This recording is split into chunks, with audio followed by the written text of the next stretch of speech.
Hello and welcome to Studio 415. On today's show, you'll hear about the iconic Fort Wayne business and its legacy. You'll hear what the SATs are and what students think about them. And you get a sneak peek of the spring play before the curtain opens. All that and more coming up next.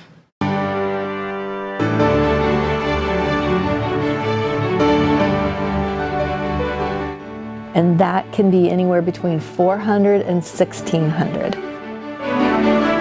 The people that come here are very happy with that environment, and that's what keeps us going.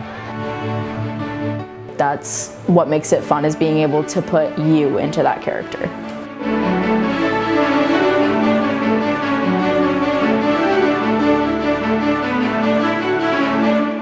Welcome to Studio 415. I'm Ella Hall. And I'm Sasha Stonova. Carroll's theater department is practicing and prepping for their newest production. Studio 415 reporter Ever Salyers talks to the actors and directors to follow the quest of the show. This year's spring play, Argonauts, Jason and the Quest for the Golden Fleece, is nearing its performance date. The play is based on the Greek myth of Jason, a lowly shepherd raised by Chiron, a mythical centaur. Jason leads a team of champions on a seemingly impossible quest ordered by his evil uncle, King Peleus. The objective? Find and return the legendary Golden Fleece to the people of Iolcus. The play is a comedy, or a parody version, of the original myth, which was later retold in the only surviving part of a trilogy of plays, Medea, and the epic poem, the Argonautica. Sophomore Araya Burns, who plays the temperamental royal, Medea, says that you don't need to know much about Greek mythology to enjoy the show. I'm not a big Greek person, or history buff, I guess. And so I feel like it's a lot more fun than I thought it would be because it doesn't take it so seriously, and there's a lot of twists and turns on the original myths, which I wouldn't know anything about. With practices starting in late January, the show has been highly anticipated. Students stay after school and meet in Miss Arada's classroom, or Theater Room 309, eventually moving to the large auditorium stage.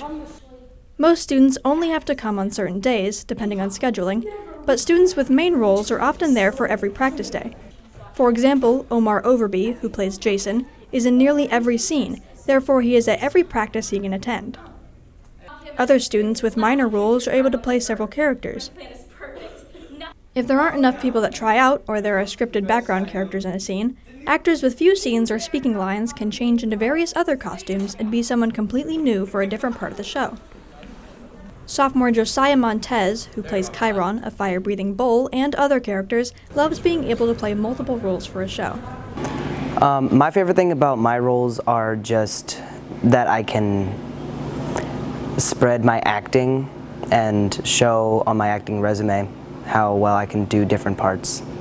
Aside from elaborate costumes and props, the set plays an important role in the show.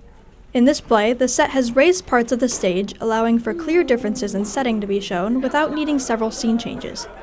It also allows for the characters representing Greek gods or ancient statue people to be higher up than the rest of the cast, making room for more stage space as well as highlighting those characters' importance to the story. One scene, in which the Argonauts face against Talos, a giant bronze statue played by Stuart Featherston, will have Talos atop a tall platform towering over the Argonauts. This placement allows for Talos to be more intimidating to the other characters. Watch it, little man! No more third place jokes, you hear me? Stage manager Ariana Odor states that the height difference of the platforms makes the status of the characters clear. The importance of the platforms is to give it the whole set some dimension, but also it can help decipher the gods and the morals. For the whole Stewie scene, he has to be on the platform because he needs to look bigger and stronger and stuff. If you would like to watch the show, you can buy tickets online now at ludus.com or buy them in person on the show dates, March 21st through March 23rd. For Studio 415, I'm Beverly Salyers. A family business is still gaining traction after 74 years of being open in Fort Wayne. Studio 415 reporter Ava Coe takes into the history and significance of one Fort Wayne historic monument. A local entertainment landmark took Fort Wayne by storm in 1950. With roller skating being largely popular during the 1930s and 70s, Marjorie and Jim Wall opened their first family business. With lots of planning and help from the bank, they would come to create Fort Wayne's premier skating rink, the Roller Dome North. The Walls opened their doors to the community on November 10, 1950, and it currently sits on Coliseum Boulevard. The Walls eventually had 12 children who worked to keep the dome in business. With the roller skating craze still growing, they opened 2 more locations, the Roller Dome South that sat on Bluffton Road, and their 3rd location in Mishawaka. The Walls quickly became a celebrity in the roller skating industry and were inducted into the Roller Skating Hall of Fame. Marge Wall was awarded Indiana's highest honor in 2002 for her contributions to the state. Marge also created a list of rules titled Rules of Conduct and Dress that her roller dome skaters were expected to follow at the establishment. Many other skating rinks nationwide adopted these rules. Sadly, Jim Wall passed away in 1993, while Marge continued to manage and contribute to her family business until the time of her death in 2015 at the fulfilled age of 92. Jim and Marge's children run the roller dome under a business trust and work to keep her original morals. One of Marge's daughters, Kathy Wall, believes if Marge was still here, she would still be heavily involved. If my mother, Marge, was alive, she'd, number one, still be working because she worked till she was 92, and she would thoroughly enjoy it because we have kept her standards and her ethics here, and we run it as a family business, and the people that come here are very happy with that environment, and that's what keeps us going. Marge's son, Kim Wall, who also helps operate the roller dome, strongly believes that the family business will stick to the original vision for many years to come. Well, I think she would be pretty happy. We had an agreement before she died that I would keep the same concept that her and my father started with.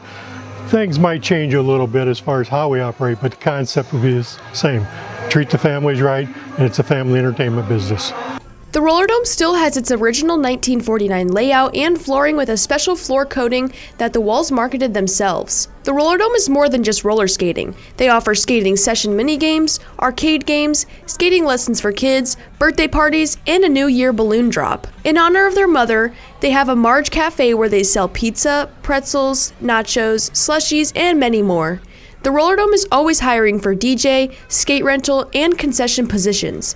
DJ Janiyah Carter expresses that the business is a great place to make new connections. It's a very family-oriented workplace or just an overall business. So regardless of if you have friends here or not, you're gonna find friends, make friends. If you love to skate, that's always the first thing. And then they have great food, great skate sessions, great DJs, just overall a great place, atmosphere.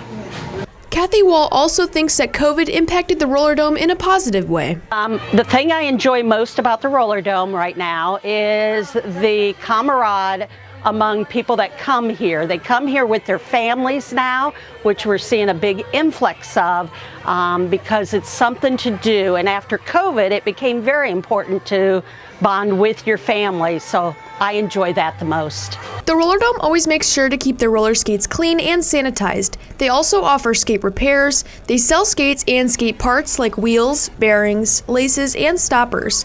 These can all be found at the front of the building with the other concession toys and prizes. They have skate sessions for everyone. Their adult nights are held on Wednesday and Thursday nights, with Sunday nights being an adult jam skate night for experienced skaters.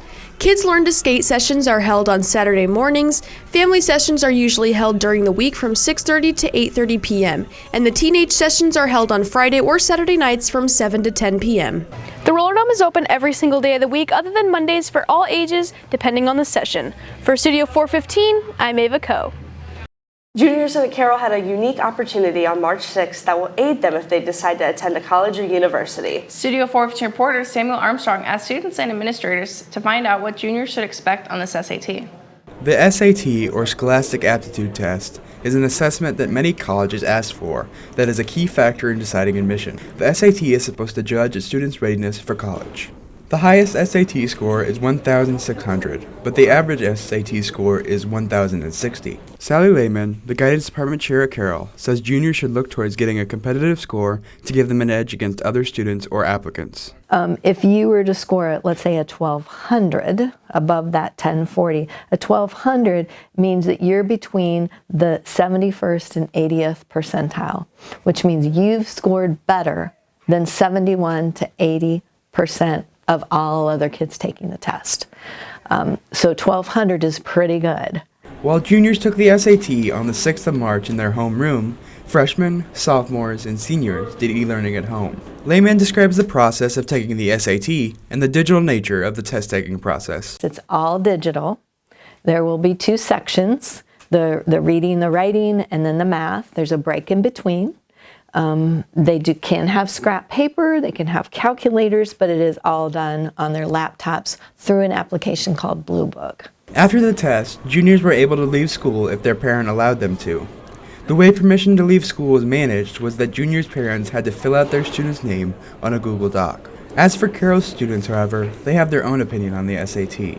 Junior Ethan Bellman feels optimistic about how the SAT will impact his future. I think it would benefit you, probably, just because I don't think colleges have to see the score if you do poorly, but then if you do well, you can get financial assistance for it.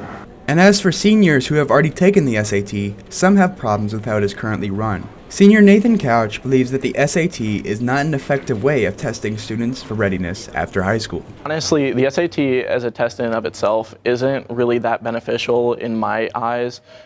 Most of the concepts that you use on that is not going to be something I'm going to use unless I'm specifically going into that major in college. Students who wish to retake the SAT will have the ability to do so on the 4th of May and the 1st of June this year. For Studio 415, I'm Samuel Armstrong. Who is Julian Spallinger, and what does he keep inside his 2007 silver Ford Taurus? In this week's car tour, I have the opportunity to look into a car that's rusting out from the bottom and see what's inside the trunk.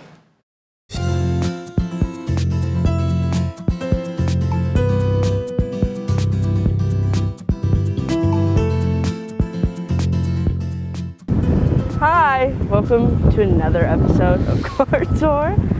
Today we're here with Julian Spallinger. What up? And it's also really windy out today, so hopefully the wind doesn't get too much for our mics, but we're gonna try our very best. If you caught the scene. What's your car type and name? 2007 Ford Taurus. We call it the Silver Turd. 1 second. There we go. Wait, oh, you really gotta pull on it. It's really, you really gotta. What the hell? There you go. There we go, I got it. Okay. I'm also a Planet Fitness car. Oh, you are? Yeah. Well, it's on the front and the back too. Hello, Billie Jean is not my lover. Oh, she's just a girl. You want a siren? To explain what he's doing, he has a speaker system on his car. Yep. Oh, you're a thrifter. I am a thrifter. He's a thrifter. For real. Thrifting is the future of society. Do you like Alvin and the Chipmunks? Yes. Okay. Oh my. Okay. So.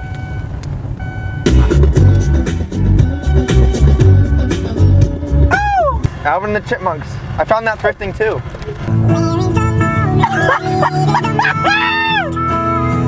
Okay. Word.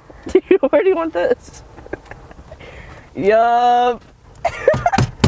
Property of Indiana Department of Natural Resources, do not remove under penalty of law. A disclaimer, I got this thrifting, so I did not remove it. Ooh. There's not much back here. Can I take him out of his seat? Sure. Okay. Go ahead. Oh, okay. What's his name? Does he have a name? Yeah, it's Mr. Banana. Got him at a garage sale for free in the free box. Can you believe that? Oh yeah, my car's rusting. Look at that. So you can like just peel away the rust. Oh, he'll give us an example. Okay. Eat it. Oh. The whole bottom is rusting out. Is there anything else in the back seat? I mean, I had the stuffed animals up here. How Pretty come cool. you only have the tomato from that vegetable? Garage sale. I couldn't. Larry wasn't there, so. Okay. But yeah, I got a bunch of stickers back here too. Should we? Take a look. Oh yeah, that's the cone from when I was injured. I'd scream out the cone. Is this the one that would always show up in people's cars? On the what? In people's cars, like Brian's and stuff. Oh yeah. Pass around the cone. Can you ride this? Yeah, a little bit.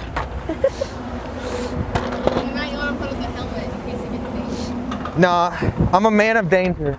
Oh, let me get out of your way. Oh. Do you need a straw, perhaps? A paper straw? Oh, thanks. Yeah, go ahead. Save the environment. Yeah. Actually, no. In my senior photos, I'm playing the harmonica, actually. Can you play the harmonica? I can. I dabble. Oh, no, it's bent. It also looks like a kid's fishing rod. I'm gonna get in here and just, like, shut it, and I'll get out. Wait, can I shut it for you? Yeah, shut it. Wait. See? Welcome back. Yeah, it's got, like, a little lever there, so For emergencies. Here, wait. There you go. I'll put the siren on.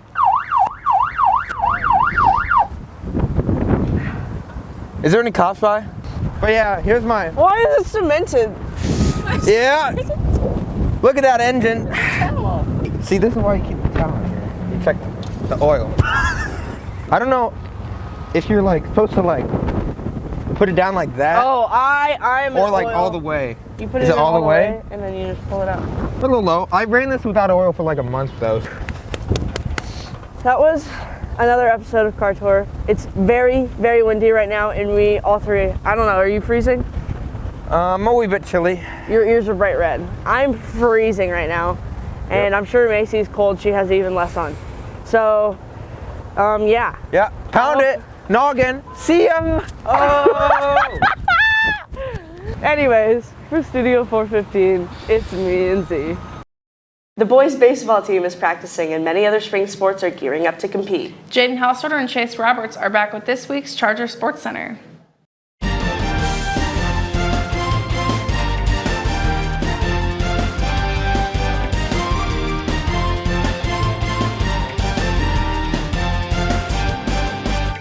Hello, welcome back to the Charter Sports Center. I'm Chase Roberts, and here with me, as always, is my co-host, Jaden Householder.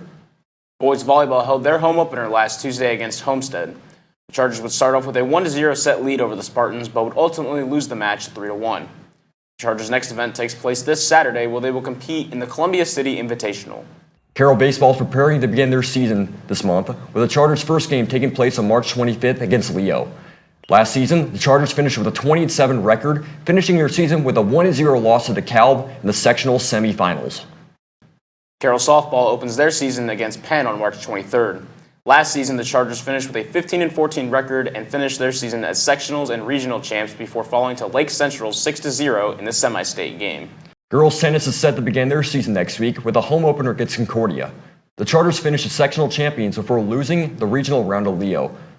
Other Carroll sports set to begin this spring are boys golf, lacrosse, and track and field. That's all we had today for the Charger Sports Center. As always, I'm Jaden Householder. And I'm Chase Roberts. Back to you guys in the studio. That's all we have for today. Thanks for watching. If there's a story you would like us to cover, please let us know. For all of us here at Studio 415, have a great week, Carroll.